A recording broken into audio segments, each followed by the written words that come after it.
Leitura da Epístola de Paulo aos Romanos, capítulo 3, do verso 21 ao 31. Mas agora se manifestou uma justiça que provém de Deus, independente da lei, da qual testemunha a lei e os profetas. Justiça de Deus, mediante a fé em Jesus Cristo para todos que creem, não há distinção, pois todos pecaram e estão destituídos da glória de Deus, sendo justificados gratuitamente por sua graça, por meio da redenção que há em Cristo Jesus. Deus ofereceu como sacrifício para a propiciação, mediante a fé, pelo seu sangue, demonstrando sua justiça. Em sua tolerância, havia deixado impunes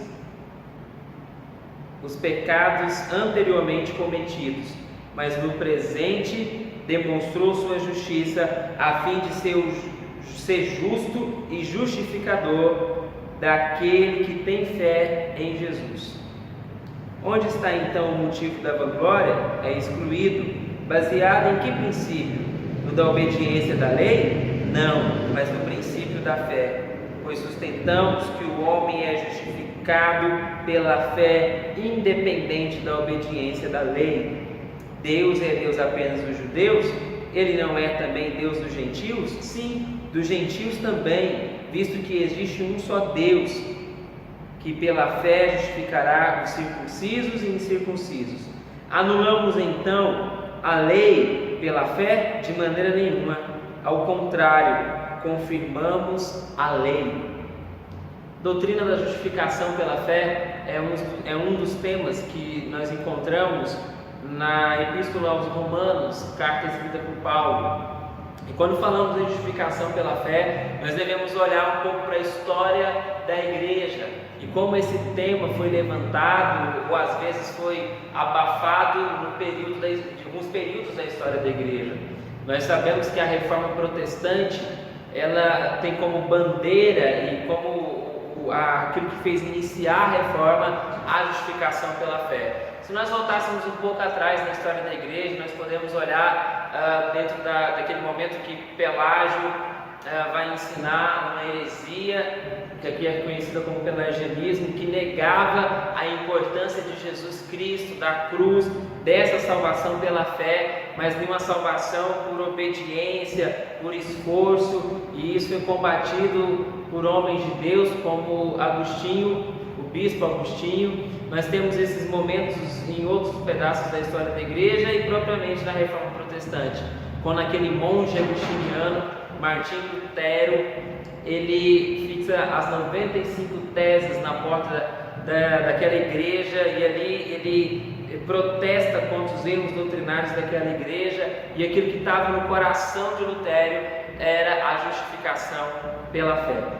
A epístola que lemos, ela foi escrita pelo apóstolo Paulo, como a gente olha no capítulo 1, verso 1, e ela se encontra, na verdade, o apóstolo Paulo se encontrava no final de sua terceira viagem missionária. Provavelmente Corinto era o local que ele estava quando escreveu essa carta, provavelmente no ano 57 depois de Cristo. Ditas essas informações, baseado nessas informações,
No hospital, o pastor, o capelão falou para a gente começar 2 horas a cada dia no estágio. Então a gente pegou junto com ele. Ele queria ajudar a gente. Leitura da Epístola de Paulo aos Romanos. Romanos capítulo 3, do verso 21 ao 31. Mas agora se manifestou uma justiça que provém de Deus, independente da lei, da qual testemunha a lei e os profetas. Justiça de Deus mediante a fé em Jesus Cristo para todos os que creem. Não há distinção, pois todos pecaram e estão destituídos da glória de Deus, sendo justificados gratuitamente por sua graça, por meio da redenção que há em Cristo Jesus. Deus o ofereceu como sacrifício para propiciação mediante a fé pelo seu sangue, demonstrando sua justiça e sua tolerância. Havia deixado impunes os pecados anteriormente cometidos, mas no presente demonstrou sua justiça a fim de ser justificador daquele que tem fé em Jesus. Onde está então o motivo de vanglória? É excluído. Baseado em que princípio? No da obediência da lei? Não, mas no princípio da fé. Pois sustentamos que o homem é justificado pela fé, independente da obediência da lei. Deus é Deus apenas dos judeus? Ele não é também Deus dos gentios? Sim, dos gentios também, visto que existe um só Deus, que pela fé justificará os circuncisos e os incircuncisos. Anulamos a lei pela fé? De maneira nenhuma. Ao contrário, confirmamos a lei. A doutrina da justificação pela fé é uma doutrina de vital importância para sobreviver da igreja e da pregação do Evangelho. Sem a doutrina da justificação pela fé, não há mensagem de salvação, não há mensagem do Senhor Jesus Cristo. Quando nós olhamos atrás da história da igreja, nós paramos em alguns momentos, como o momento em que Pelágio, aquele presbítero, queria ensinar e trouxe uma heresia para dentro da igreja, que a salvação não era garantida pela fé em Cristo Jesus e pela obra de Cristo na cruz, mas pelo próprio esforço, pelos próprios méritos. E graças a Deus, Deus usa Agostinho para combater essa heresia, e isso foi declarado heresia na história da igreja. Mas quando caminhamos um pouco mais dentro da história, nós chegamos no período antes da Reforma Protestante, onde a igreja tinha esquecido de pregar a justificação pela fé, e a salvação era algo que era adquirido por meio de indulgências, por meio do sacrifício, por meio de uma obediência às bulas papais. Até que Deus levanta um homem, esse homem, um monge agostiniano, Martinho Lutero, e ele, juntamente com outros reformadores, traz essa verdade de volta para o seio da igreja, a justificação pela fé. O autor dessa carta que lemos é o apóstolo Paulo, como está escrito no capítulo 1, verso 1. Ele se encontrava a ocasião que escreveu essa carta, provavelmente em Corinto, por volta do ano 57 depois de Cristo, e estava no final da sua 3ª viagem missionária. E entre os temas ricos que nós encontramos dentro da carta aos Romanos, nós encontramos o tema da justificação pela fé. Baseado nessas informações, eu gostaria de tratar deste tema, a importância da justificação pela fé.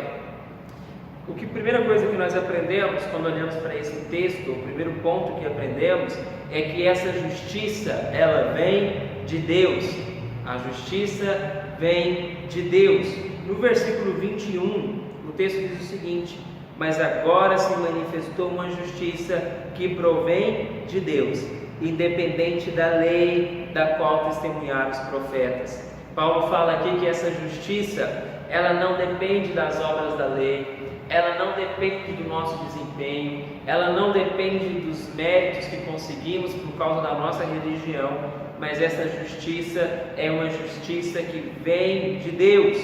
O texto, uns versos antes do versículo 21, o apóstolo vai falar que não há ninguém justo, que não há ninguém que faça o bem, e que como que a pessoa poderia ser salva se ele não consegue cumprir a lei de Deus, que ele não consegue cumprir toda a lei de Deus. Mas ele vai para o verso 21 e diz: mas agora se manifestou uma justiça, e essa justiça é independente da lei, é uma justiça que vem de Deus, é uma justiça que não é conquistada por nós, mas é uma justiça que é uma dádiva que vem de Deus. Quando olhamos para o verso 21 também, nós aprendemos que essa justiça, ela foi profetizada. O texto diz que essa justiça que vem de Deus, independente da lei, da qual testemunharam a lei e os profetas. Essa justiça já era profetizada no Antigo Testamento, tanto na lei quanto pelos profetas. Uma justiça que não é algo inventado por uma religião, que não é uma doutrina, não é uma inovação que nós temos, mas é uma doutrina verdadeira que foi ensinada e profetizada pelo Antigo Testamento, pela lei e pelos profetas. A justiça que vem de Deus. E essa justiça que vem de Deus, ela não pode ser uma justiça que tenha distinções. Pelo contrário, verso 22 nos informa: justiça de Deus mediante a fé em Jesus Cristo para todos que crêem, não há distinção. Então essa justiça é para mim, é para você. Como diz o escritor de Atos, a promessa é para vocês e seus filhos e todos aqueles que estão longe. Essa justiça, ela alcança muitos. Essa justiça não tem distinção de raça, de língua, de condições econômicas. Essa justiça que provém de Deus, ela vem para alcançar pessoas de todos os povos, tribos, línguas e nações. Uma justiça que não há distinção, uma justiça que nos alcança, a justiça que vem de Deus. Essa é a maravilhosa justiça de Deus. É uma realidade em nossas vidas. Não há outra forma de obter salvação.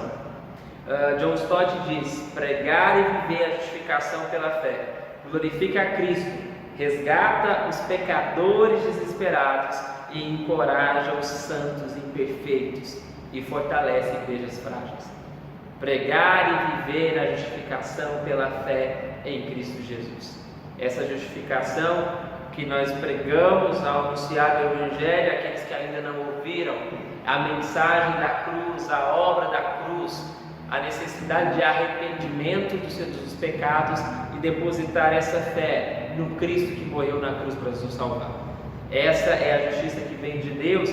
É uma justiça também que nos encoraja, porque essa mesma justiça nos lembra que aquele que começou a boa obra em nós, ele há de terminar. Que nós somos guardados em Deus e justificados por Deus, declarados justos por Deus. Então a justiça que vem de Deus.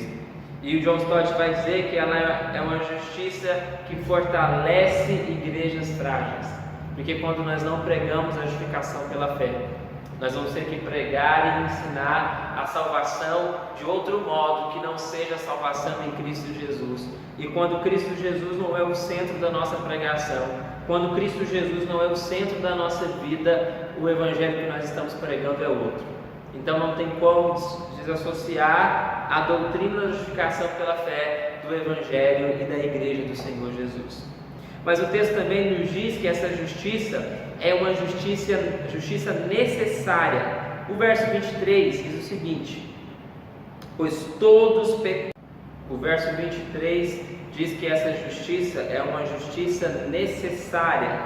Como diz o verso 23? Pois todos pecaram e estão destituídos da glória de Deus. Então nós aprendemos que todos, ou seja, o pecado é universal. Se nós fôssemos ler todo o capítulo 3 e voltássemos a alguns versos, quando o apóstolo vai apresentar que não tem raça, judeu, que é moralista, ou que é gentil, que escapa dessa condição de pecado. O pecado atingiu todos os homens, de todos os povos, de todas as línguas e todos os tempos. Esse pecado é universal, não há ninguém que escapou. Todos aqueles que nasceram de maneira ordinária são filhos do pecado. Nasceram com pecado, aquilo que nós chamamos de pecado original. Como Adão, o nosso representante, caiu, toda a raça caiu com ele também. Então, se o pecado é universal, nós olhamos para esse texto e lembramos também que nós somos merecedores da ira de Deus. Se nascemos no pecado, se a nossa condição é de pecador, nós também somos merecedores da ira. Ou seja, nós somos por natureza incapazes de agradar a Deus. Nós somos incapazes de cumprir a vontade de Deus, de obedecer à lei de Deus, de buscar a Deus. Se somos incapazes de buscar a Deus, de buscar o que é bom, de obedecer a sua lei, nós merecemos a condenação. Somos merecedores dessa ira de Deus sobre as nossas vidas. O texto diz que o salário do pecado é a morte, então é isso que merecemos, porque todos são pecadores. O pecado é universal e todos são merecedores dessa ira. E como é que esse pecado reflete em nós? Esse pecado em nós é uma depravação total. Isso quer dizer que todas as faculdades do homem foram alteradas e corrompidas pelo pecado. Todas as faculdades do homem. A nossa capacidade de amar, a nossa capacidade de trabalhar, de criar, de governar, de se relacionar foram corrompidas pelo pecado. Até a nossa religiosidade, aquilo que está no homem, que faz ele buscar um ser divino para adorar, foi corrompido pelo pecado. Por isso que muitos adoram outros deuses e fazem para si os seus próprios deuses e próprios seres a serem adorados, pela nossa condição de depravação total. Então, nós estamos falando de uma justiça que é necessária, porque o pecado é universal. Todos somos merecedores dessa ira. E essa depravação no nosso coração é total, no coração do homem. O príncipe dos pregadores, Charles Spurgeon, diz o seguinte: ai de nós, o nosso coração é nosso maior inimigo. Ai de nós, porque o nosso coração é o nosso maior inimigo. Essa é a nossa condição de depravado, condição de inimizade com Deus.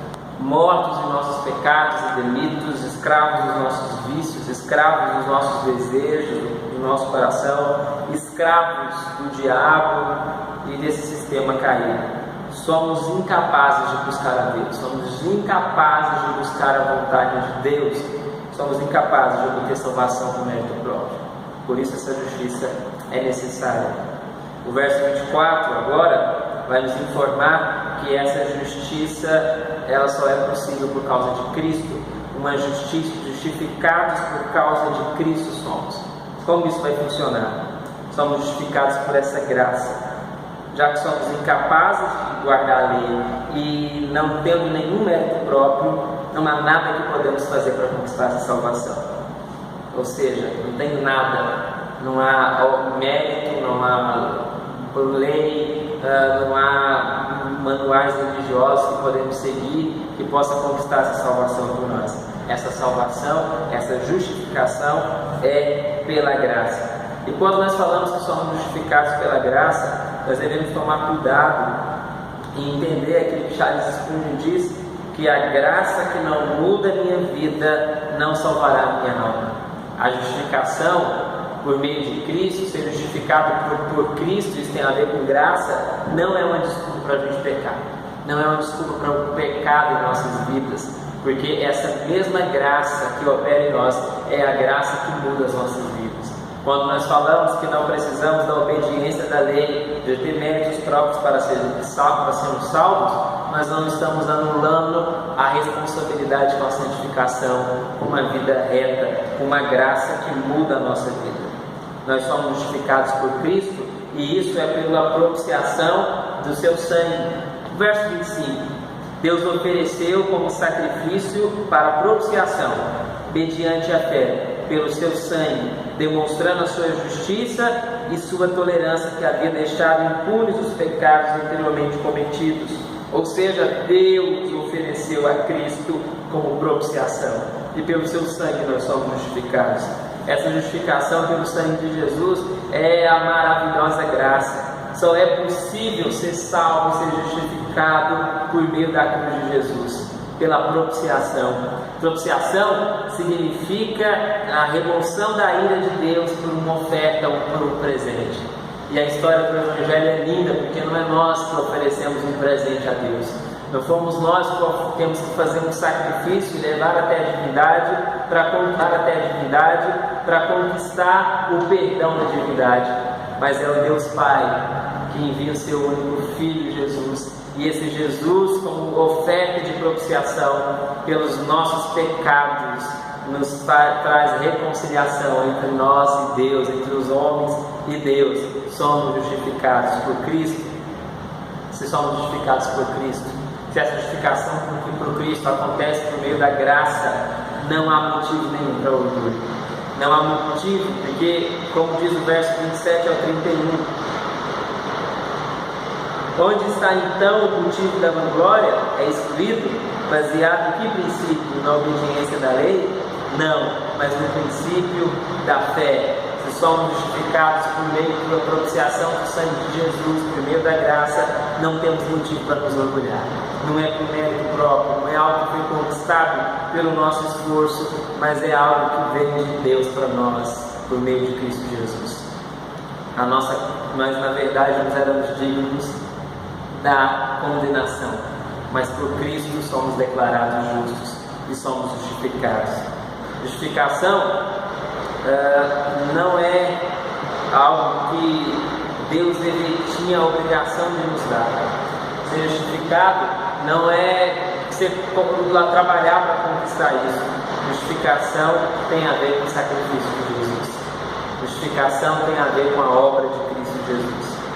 Esta é a justificação que precisamos receber de Deus. A justificação daqueles que confessam sua fé em Cristo Jesus. A justificação pela fé é a grande doutrina central do protestantismo. E vocês descobrirão que em cada avivamento ela sempre vem à vanguarda. A igreja cai ou permanece de pé por causa dessa doutrina. Ela é a espinha dorsal de todas as doutrinas bíblicas. Martin Lloyd Jones. Essa doutrina é importante para nossas vidas, para a vida da igreja, porque sem a doutrina da justificação pela fé não tem avivamento. Sem a doutrina da justificação pela fé não tem salvação de almas, não tem pregação do Evangelho. Nós vamos descaracterizar a igreja de Jesus Cristo. Somos justificados pelo amor de Cristo, por meio da obra de Cristo, para serem ministros da reconciliação, para que outros possam ser justificados em Cristo Jesus.